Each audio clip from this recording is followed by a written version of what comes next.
नरेंद्र मोदी के जुमलों से ये देश वाकई आतंकित हो चुका है। मतलब ऐसे जुमले फेंके जा रहे हैं कि लपेटने वाले लपेट ही नहीं पा रहे हैं। अब किसी सभा में कहा गया, मान्यवर ने कहा कि मैं 70 के दशक में होता तो मैं ये करता, मैं वो करता। अरे आप 70 के दशक में नहीं थे, और अच्छा ही हुआ आप नहीं थे, क्योंकि 70 के दशक में इंदिरा जी थी, जिन्होंने दुनिया की आंख में आंख डाल के पाकिस्तान के 2 टुकड़े किए, बांग्लादेश को जन्म दिया। आपकी तरह कोई घुसा हुआ नहीं है कहकर चुपचाप नहीं बैठी। आप अब है ना, आप 14 से 24 तक आप ही आप थे, हर तरफ आप थे, हर नजारे में आप थे, हर फ्रेम में आप थे। क्या किया आपने? आप तो बहुत कुछ कर सकते थे। आप चाहते तो आप करोड़ों युवाओं के लिए रोजगार बनाते, लेकिन आपने उनको पकौड़ा तलने की सलाह दी। आपने हजारों लाखों सरकारी पद खाली रखे जो उनको दिए जा सकते थे।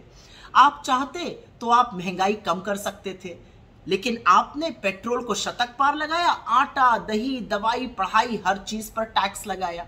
आप चाहते तो आप गरीबी को कम कर सकते थे, लेकिन आपने इस देश के गरीब को और गरीब बनाया और अमीर को और अमीर बनाया, और उस खाई को इतना बढ़ा दिया दोनों के बीच में कि देश के आपके जो अमीर मित्र हैं वो 1600 करोड़ रुपए कमा रहे हैं दिन का, और गरीब बेचारा 46 रुपए रोज पर गुजर बसर कर रहा है।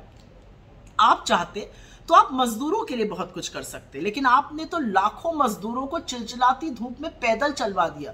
पैरों में छाले और फफोले लिए वो विवश होकर पैदल चलते रहे, और आप सुप्रीम कोर्ट में झूठ बोलते रहे। अरे आप चाहते तो आप कोरोना का प्रबंधन करते, लेकिन आप तो मस्त थे अपनी ही दुनिया में, अपने ही राग लाप में।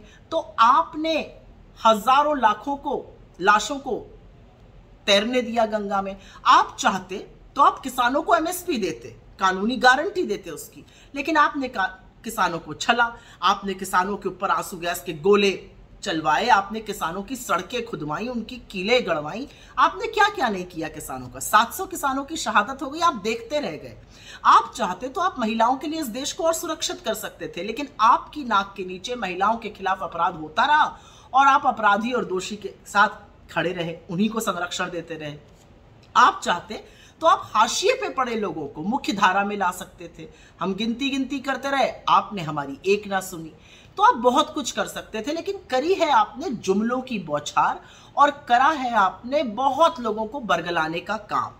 असलियत यह है कि 10 साल झुंझुना बजाया है आपने, लेकिन घबराइए नहीं, रिटायरमेंट का टाइम आ गया है। इंडिया की सरकार बनने वाली है। इंडिया की सरकार बनते ही 30 लाख सरकारी जो पद रिक्त पड़े उनको भरेगी, 1 लाख का स्टाइपेंड देगी 1 साल का। महिलाओं के खाते में खटाखट 1 लाख रुपए आने वाला है। किसानों को फटाफट एमएसपी की कानूनी गारंटी मिलेगी, उनका कर्जा माफ होगा, जीएसटी से उनकी खेती मुक्त होगी। हम मनरेगा का मानदेय बढ़ाने वाले हैं, 400 रुपए प्रतिदिन का करने वाले हैं, और हम गिनती करा कर रहेंगे, और गिनती कराएंगे। हाशिए पे पड़े दलितों, वंचितों, आदिवासियों, गरीब सामान्य वर्ग को मुख्य धारा में लाएंगे, जो आप नहीं कर पाए। लेकिन कभी कभी सोचती हूँ आपने ऐसा क्यों नहीं किया। आपके पास तो प्रचंड बहुमत था, आप चाहते तो आप बहुत कुछ कर सकते थे, लेकिन अब समझ में आया आप तो बायोलॉजिकल ही नहीं है। ऐसे काम तो बायोलॉजिकल नेता करते हैं, तो आप कैसे करते?